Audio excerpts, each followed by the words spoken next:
اعوذ باللہ من الشیطان الرجیم بسم اللہ الرحمن الرحیم السلام علیکم ورحمۃ اللہ وبرکاتہ۔ ہماری گفتگو کا سلسلہ عنوان غدیر، قرآن و حدیث میں اس عنوان سے ہماری گفتگو کا سلسلہ جاری ہے۔ آج آپ کی خدمت میں ہم درس نمبر 11 میں غدیر مکتب اہل البیت علیہم السلام سے متعلق محدثین کی کتابوں میں، کیونکہ معمولاً جو غدیر سے ناآگاہ لوگ ہیں ان کی طرف سے یہ اشکال یا شبہہ پیش کیا جاتا ہے کہ مکتب تشیع کی کتابوں میں غدیر کا کوئی تذکرہ نہیں ہے، یہ جھوٹ ہے البتہ سراسر۔ تو اس شبہے کا جواب دینے کے لیے ہم نے مختصر یہاں پہ آج کا درس کا اہتمام کیا ہے۔ ہماری کتب اربعہ میں سے قدیمی ترین کتاب الکافی، جس کے مصنف کا نام ہے شیخ محمد بن یعقوب کلینی، کتاب کافی کے جلد نمبر 1 صفحہ نمبر 299 میں حدیث نمبر 4 میں آپ دیکھ سکتے ہیں۔ حدیث نمبر 4 میں یہ حدیث صحیح سند ہے۔ اس حدیث میں امام باقر علیہ السلام سے یہ روایت نقل ہے۔ مولا امیر علیہ السلام کی ولایت اور امامت کے بارے میں گفتگو کرتے ہوئے یہ آیے بلغ ہے، جب یا ایھا الرسول بلغ ما انزل الیک من ربک وان لم تفعل فما بلغت رسالتہ واللہ یعصمک من الناس۔ اس آیت کے بارے میں ہم نے قبلا تفصیلی گفتگو کی ہے۔ تو فصدع بامر اللہ تعالی ذکرہ فقام بولایت علی یوم غدیر خم فنادى الصلاة الجامعہ، یعنی جب یہ آیت نازل ہوئی تو پیغمبر خدا نے تمام اصحاب رسول کو جمع کیا، وَأَمَرَ النَّاسَ، پھر وہاں پہ اونچی آواز میں مولا امیر علیہ السلام کی ولایت کا اعلان فرمایا، اور وَأَمَرَ النَّاسَ، یہ نقطہ مہم ہے، وَأَمَرَ النَّاسَ أَن يُبَلِّغَ الشَّاهِدُ الْغَائِبَ، لوگوں کو یہ دستور دیا پیغمبر خدا نے، وہ لوگ جو میرے محفل میں اس اجتماع میں حضور رکھتے ہیں ان پہ واجب ہے الغائب، وہ لوگ جو غائب ہے، یعنی جو ابھی حاضر ہے غائب کو بتانا چاہیے۔ پھر یہ روایت آگے بڑھتی ہے، پھر آخر میں کہتے ہیں جب یہ مولا امیر علیہ السلام کی ولایت کا اعلان ہوا اور لوگوں نے مولا امیر کو مبارکباد کہا اور مولا کی بیعت کی، تو فانزل اللہ عز وجل الیوم اکملت لکم دینکم واتممت علیکم نعمتی، یہ آیت بھی نازل ہوئی۔ اسی حدیث کے ذیل میں علامہ مجلسی مرآت العقول فی شرح اخبار آل رسول، یعنی اصول کافی کی شرح میں علامہ مجلسی جلد نمبر 3 صفحہ نمبر 250 میں لکھتے ہیں الحدیث الرابع حسن، کیونکہ وہ حدیث کا جو نمبر تھا وہ 4 نمبر تھا، وہ حدیث حسن ہے۔ اسی طرح اصول کافی کے جلد نمبر 15 صفحہ نمبر 700، اس میں مزید آگے ایک تفصیلی روایت ہے۔ اس تفصیلی روایت کو سب سے پہلے کس نے ولایت کی مخالفت کی اور کس نے انکار کیا، کیوں انکار کیا، یہ پوری تفصیل نقل کرنے کے بعد مولا امیر علیہ السلام سے یہ روایت نقل ہے، شہیدوا نصب رسول اللہ صلی اللہ علیہ وآلہ وسلم ایایا للناس بغدیری خم بامر اللہ عز وجل، بہت سارے اصحاب رسول شاہد تھے، گواہ تھے جب پیغمبر خدا نے ایایا یعنی مجھے،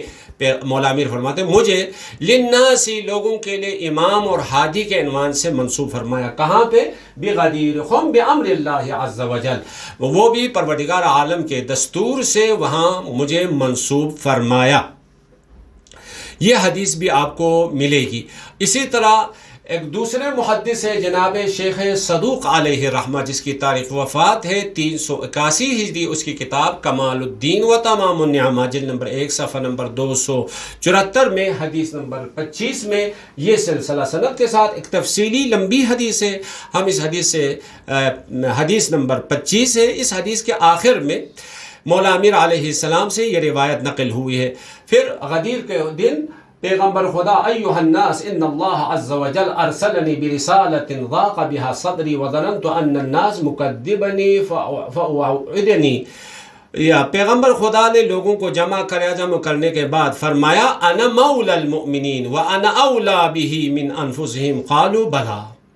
پیغمبر خدا نے یہ اقرار اور یہ اعتراف لیا لوگوں سے، آیا میں مومنین پر حق تقدم رکھتا ہوں یا نہیں، میں مولا ہوں یا نہیں، میں صاحب اختیار ہوں یا نہیں؟ قالوا بلا، سب نے کہا ہاں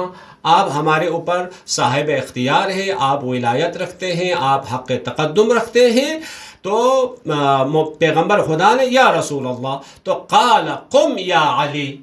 پھر مولا امیر سے خطاب کرتے ہوئے فرمایا قم یا علی، اے علی کھڑے ہو جاؤ۔ فقمت، میں کھڑا ہو گیا۔ فقال من كنت مولاه فعلی مولا، اللهم وال من والاه وعاد من عادا۔ فقال سلمان الفارسی رضی اللہ عنہ فقال یا رسول اللہ ولاه كماذا؟ قال ولاه كولائی، من كنت أولى به من نفسي فعلي أولى به من نفسي، فأنزل الله تبارک و تعالی۔ پھر اس کے بعد یہ آیت سورہ مائدہ کی آیت نمبر 3، الیوم اکملت لکم دینکم واتممت علیکم نعمتی، یہ آیت نازل ہوئی۔ جب یہ آیت نازل ہوئی، جیسے ہم نے پہلے ایک درس میں بھی کہا تھا، برادران اہل سنت کی کتابوں میں بھی جب یہ آیت نازل ہوئی، فکبر رسول اللہ صلی اللہ علیہ وآلہ وسلم، پیغمبر خدا نے اللہ اکبر کی صدا بلند کی، وقال اللہ اکبر بتمام النعمتی۔ ہاں، پیغمبر خدا تکبیر بلند کرتے ہیں، اللہ اکبر کہتے ہیں نعمتیں تمام ہونے پر اور دین کامل ہونے پر، اپنی رسالت پر، پروردگار عالم کی رضایت پر، اور مولا امیر علیہ السلام کی ولایت پر راضی ہونے پر، یہ پیغمبر خدا شکرانے میں اللہ اکبر کہتے ہیں۔ تیسری کتاب جناب شیخ صدوق کے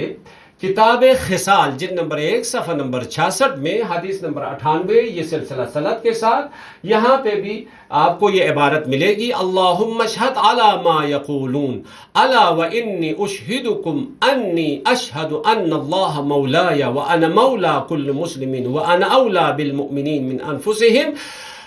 پروردگار عالم کی بارگاہ میں پیغمبر خدا یہ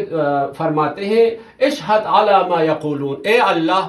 تو گواہ رہ۔ کون سا اللہ؟ وہ اللہ جس نے ہمیشہ رہنا ہے، جو ہمیشہ علم رکھتا ہے، حکمت کا مالک ہے، علم کا مالک ہے، عدالت کا مالک ہے۔ اس اللہ کو گواہ بنانے کے بعد مسلمانوں سے اپنی ولایت اور اپنی امامت اور اپنے صاحب اختیار ہونے اور اپنے حق تقدم کے بارے میں مومنین کا عقیدہ اور ان سے اعتراف لینے کے بعد فرمایا، فقال الا من كنت مولاه فان عليا مولا۔ آگاہ رہو، انسانوں کی ضمیر کو بیدار کرنے کے بعد، جھنجھوڑنے کے بعد پیغمبر خدا کا یہ ارشاد ہے، من كنت مولاه، جس کا میں مولا ہوں، جس کا میں سرپرست ہوں، جس کا میں صاحب اختیار ہوں، فان عليا مولا وہوا ھذا۔ پھر مولا امیر علیہ السلام کو پکڑ کے سامنے دکھایا، ثم اخذ بید علی بن ابی طالب فرفعها مع یده حتی بدأت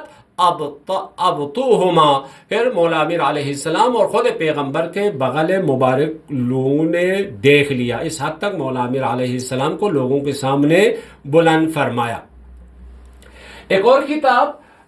ہماری معتبر ترین اور قدیمی کتابوں میں سے تفسیر قمی ہے، علی ابن ابراہیم کی کتاب تفسیر قمی، جلد نمبر 1 صفحہ نمبر 193 میں بھی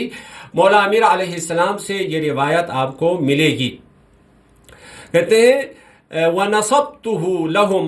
عَلَمًا فِي حَيَاتِي وَدَعَوْتُهُمْ إِلَى طَاعَتِهِ۔ پروردگار عالم کی بارگاہ میں پیغمبر خدا فرماتے ہیں، میں نے نصبتہ لہم علما فی حیاتی، اپنی زندگی میں ہی علی کو ان کے لیے منسوب کیا ہے، ودعوتہم الی طاعتہ، اور لوگوں کو علی کی اطاعت کی طرف بلایا ہے، وجعلتہ خلیفتی فی امتی، اور علی کو میرا خلیفہ اور جانشین بنایا ہے میری امت میں، واماما یقتدی بہ الائمۃ من بعدی الی یوم القیامہ، صبح قیامت تک آنے والے لوگ تمام اس کی امامت اور اس کی اقتداء کرنے کے لیے اس کو امام بنایا ہے۔ فیدعا بعلی بن ابی طالب فیقال له هل اوصى الیک محمد واستخلفک فی امتی۔ تو یہ